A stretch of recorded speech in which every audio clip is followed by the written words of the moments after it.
खेळण्यासाठी क्रीडांगण प्रत्येक गावात मिळालंच पाहिजे, क्रीडांगणासाठी राखीव जागा मिळालंच पाहिजे, CITU जिंदाबाद. कामगारांचा संप सुरू आहे.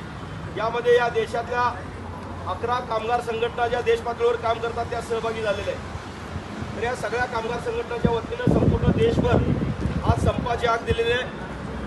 विशेष करून जे कामगार कायदे आता आणलेले आहेत त्यामध्ये कुठल्याही कामगाराचे अधिकार राहणार नाहीत. तर मालक दार्जीने हे कायदे केलेले आहेत. तर या मालक दार्जीने कायद्याचा निषेध करण्यासाठी आज आपण सर्वजण या ठिकाणी आलेलो आहोत. तुम्ही सर्वजण या ठिकाणी आलात त्याबद्दल तुमचं सर्वांचं या ठिकाणी हार्दिक असं स्वागत करतो. तर म्हणजे आज या ठिकाणी आपण जे जमलेलो आहे त्यामध्ये प्रामुख्याने जे मुद्दे आहेत ते कामगार कायदे ताबडतोबीने रद्द करा.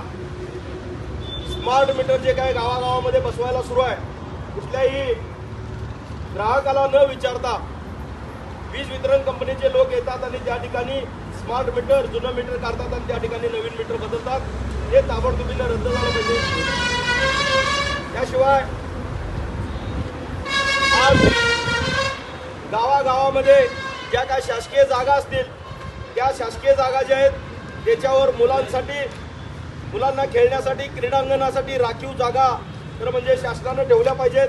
त्याच्यासाठी सुद्धा आपण यामध्ये मागणी केलेली आहे. या ठिकाणी कागल ते निडोरी मार्ग जो आहे त्या कागल निडोरी मार्गावर एक केबल टाकायचं काम सुरू झालेलं आहे आणि ते काम सुरू झाल्यानंतर त्या बाजूला जे काही चर मारलेले आहे ती अतिशय धोकादायक आहे. त्यामध्ये बरेच अपघात होताना आपल्याला दिसत आहेत. त्यामध्ये बाजूला लगेचच एक लाल खांब रवलेले आहेत, दगडी खांब रवलेले आहेत. याला सुद्धा धडकून बऱ्याच जणांचे अपघात झालेले आहेत. तर माझी या ठिकाणी मागणी आहे माननीय तहसीलदार साहेबांच्याकडे की ताबडतोबीनं हे चर मारणारे जे कोण अधिकारी आहेत जे कोणा कॉन्ट्रॅक्टर आहेत त्यांना ताबडतोबीनं बोलवून घेऊन त्या ठिकाणची ज्या चरी मारलेल्या आहेत त्या ताबडतोबीनं मुजवाव्यात. रस्त्याकडेचे जे काय धोकादायक खांब उभा केलेले आहेत त्यांचे ते ताबडतोबीनं काढावेत. अशा पद्धतीची सुद्धा मागणी आपण घेऊन या ठिकाणी आलेलो.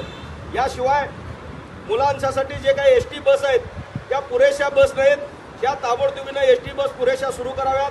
मुलांची शाळा सुटल्यानंतर किमान प्रत्येक भागामध्ये 2-3 गाड्या ST बस सोडायला पाहिजेत. सकाळी कॉलेज सुरू होण्यापूर्वी सुद्धा प्रत्येक भागामध्ये बसची सुविधा केली पाहिजे जेणेकरून मुलांचं कुठेही नुकसान होणार नाही. त्यांना प्रवास करताना बस नाही म्हणून त्यांना वडापनं जायची वेळ त्यांच्यावर येऊ नये अशा पद्धतीचे सुद्धा या ठिकाणी आमच्या ST महामंडळानं सुद्धा त्या पद्धतीनं बस सोडाव्यात ही मागणी घेऊन सुद्धा आज आपण या ठिकाणी आलेलो आहोत. अन्न सुरक्षा कायद्याची अंमलबजावणी ताबडतोबीनं झाली पाहिजे. जनसुरक्षा विधेयक जे आहे जे कामगारांच्या विरोधामधलं विधेयक आहे, जे जनतेच्या विरोधातलं विधेयक आहे हे ताबडतोबीनं रद्द केलं पाहिजे ही सुद्धा मागणी घेऊन आज आपण या ठिकाणी आलेलो आहोत. तर या सगळ्या मागण्यांचं निवेदन आपण माननीय तहसीलदार साहेब यांना आता देणार आहे आणि त्यानंतर आल्यानंतर या ठिकाणी घोषणा देऊन या सर्व कार्यक्रमाची आपली सांगता होणार आहे. तर माझी या ठिकाणी तालुका कमिटी आणि आपले जिल्हा कमिटीचे जे पदाधिकारी या ठिकाणी उपस्थित आलेले आहेत त्यांनी निवेदन देण्यासाठी वरती यावं असं या ठिकाणी विनंती करतो आणि उर्वरित लोकांनी या ठिकाणी आपलं भाषण सुरू करावं, मनोगत सुरू करावं. CITU जिंदाबाद. प्रत्येक गावात मुलांसाठी क्रीडांगण मिळालंच पाहिजे, प्रत्येक गावात मुलांसाठी क्रीडांगणासाठी राखीव जागा मिळालंच पाहिजे, शासकीय जागांचा राखीव जागा क्रीडांगणासाठी मिळालंच पाहिजे. CITU जिंदाबाद. CITU जिंदाबाद. कामगार विरोधी धोरण घेणारे भाजप सरकार चले जाओ. कामगार विरोधी धोरण घेणारे भाजप सरकार चले जाओ. CITU जिंदाबाद. CITU जिंदाबाद.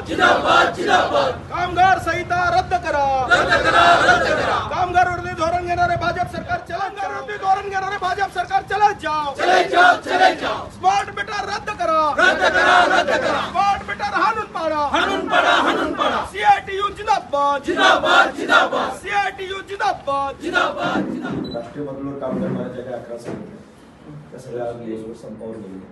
त्याचाही भाग म्हणून आज आम्ही आमच्या कार्यालयावर निदर्शने करून या ठिकाणी निवेदन देण्यासाठी आलो. त्याशिवाय नवीन जो काही महाराष्ट्र सरकारनं जनसुरक्षा कायदा केलेला आहे त्या कायद्याला सुद्धा विरोध करण्यासाठी आम्ही या ठिकाणी आलो. तसेच बांधकाम कामगार, आशा वर्कर्स, गटप्रवर्तक, शालेय पोषणार्थ कामगार सगळे त्यांच्यासुद्धा मागण्या आम्ही निवेदनाद्वारे तुमच्याकडे देतो. त्याशिवाय काही स्थानिक पातळीवरचे जे काही प्रश्न ते सुद्धा या निवेदनामध्ये घातलेले आहेत. आणि आमची मागणी अशी आहे की प्रत्येक गावामध्ये आता मुलांचा खेळाकडे आणि याच्याकडे कल वाढलेला आहे. पोलीस भरती असेल, आर्मी भरती असेल, याच्यासाठी मुलांना गावागावामध्ये खेळण्यासाठी ग्राउंड असेल. तर ज्या काही शासकीय जागा आहेत, गायरान जागा आहेत, त्यामध्ये किमान त्या जागा क्रीडांगणासाठी राखीव ठेवाव्यात गावागावामध्ये, अशी एक मागणी आपल्या स्तरावर आम्ही करतो. महावितरणकडून स्मार्ट मीटर बसवायचं काम सुरू आहे. आणि कोण घरी नसताना बघतात आणि त्या ठिकाणी जातात, ते जुने मीटर काढते आणि त्या ठिकाणी नवीन मीटर, स्मार्ट मीटर बसवून जाते. तर त्याला सगळ्या जनतेचाच विरोध आहे. आणि असं असताना त्या ठिकाणी विनाकारण वादावादी स्थानिक कर्मचाऱ्यांच्यात आणि त्या कस्टमरांच्यात व्हायला लागलेले आहे. तर एक संयुक्त बैठक महावितरण सोबत जर लावून जर त्यांना तुम्ही जर अशा पद्धतीने ताकीद दिला, बाबा कंझ्युमरची परमिशन घेतल्याशिवाय तुम्ही कुठल्याही पद्धतीनं मीटर बसवता का नाही, जेणेकरून शांतता असून असलेला प्रश्न तयार होईल, अशा सूचना त्यांनी द्यायला पाहिजे.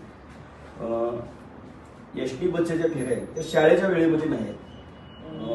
एक तर कॉलेज सुटल्यानंतर तास दीड तासानंतर आहेत, मग मुलांना त्या ठिकाणी तात्काळ बसायला किंवा शाळा सकाळी ज्या काय बस आहेत त्या बससुद्धा मिळत नाही.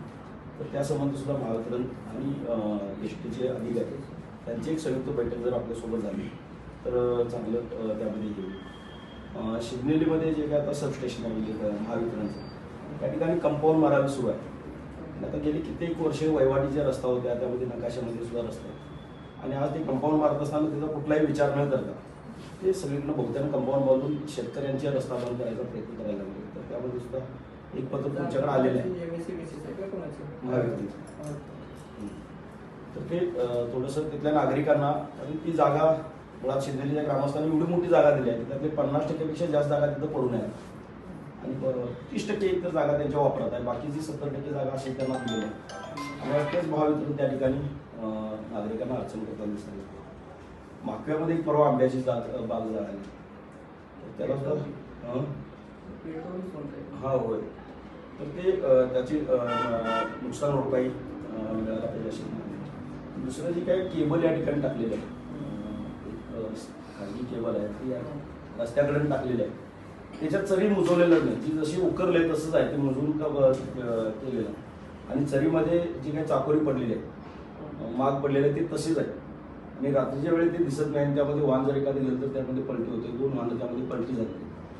त्याशिवाय त्या रस्त्याला लागूनच एक लाल कलरचे त्या केबलच्या खूण दाखवणारे पोल उभा केलेले, ते सुद्धा धोकादायक आहे.